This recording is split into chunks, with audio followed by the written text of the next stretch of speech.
الحمد لله رب العالمين والصلاة والسلام على سيدنا محمد وعلى آله وأصحابه أجمعين. اللهم صل على ذات المحمدية واغفر لنا ما يكون ما قد كان. قال رسول الله صلى الله عليه وسلم: إذا مات ابن آدم انقطع عمله إلا من ثلاث: صدقة جارية أو علم ينتفع به أو ولد صالح يدعو له. கண்மணி நாயகம் ரசூலுல்லாஹி ஸல்லல்லாஹு அலைஹி வஸல்லம் அன்னவர்கள் சொல்லுகிறார்கள், ஆதமுடைய மகன், அதாவது மனிதன் மௌத்தாகிவிட்டால் 3 விடயத்தை தவிர அவனுடைய எல்லா அமல்களும் அப்படியே நின்றுவிடும். சதகத்துன் ஜாரியா, பிரயோசனமான அறிவு, அவனுக்காக வேண்டி துஆ செய்யக்கூடிய சாலிஹான் அவனுடைய பிள்ளை.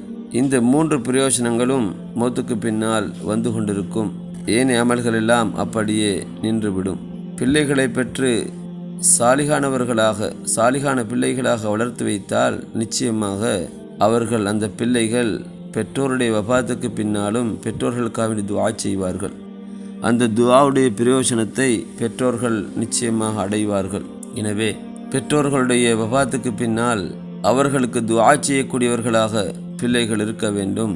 அந்த துஆவுடைய பிரயோசனத்தை பெற்றோர்கள் அடைந்து கொண்டிருப்பார்கள்.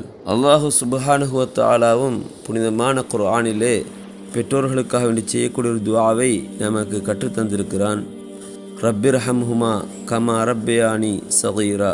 சிறு வயதிலே எங்களை இரக்கங்காட்டி அவர்கள் பெற்றோர்கள் வளர்த்தது போல அவர்களுக்கு நீ இரக்கங்காட்டுவாயாக என்று கேட்கக்கூடிய ஒரு துஆவை அல்லாஹு தஆலா கற்றுத்தந்திருக்கிறான்.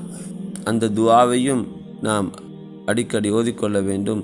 இன்னும் துஆக்களை பெற்றோர்களுக்காக வேண்டி நாங்கள் கேட்டுக்கொள்ள வேண்டும்.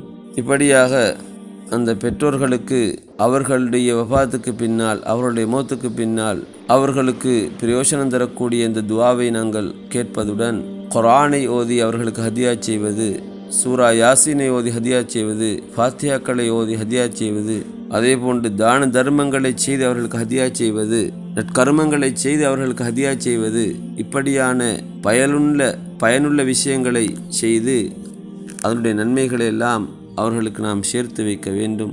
இப்படியாக செய்கின்ற பொழுது அதனுடைய பிரயோஜனங்கள் எல்லாம் அவர்களுக்கு போய் சேர்ந்து கொண்டிருக்கிறது என்பதை நாம் புரிந்து கொள்ள வேண்டும். அல்லாஹு சுப்ஹானஹு வ தஆலா நமக்கு தௌஃபீக் செய்வானாக. அஸ்ஸலாமு அலைக்கும் வரஹ்மத்துல்லாஹி தஆலா வ பரகாத்துஹு.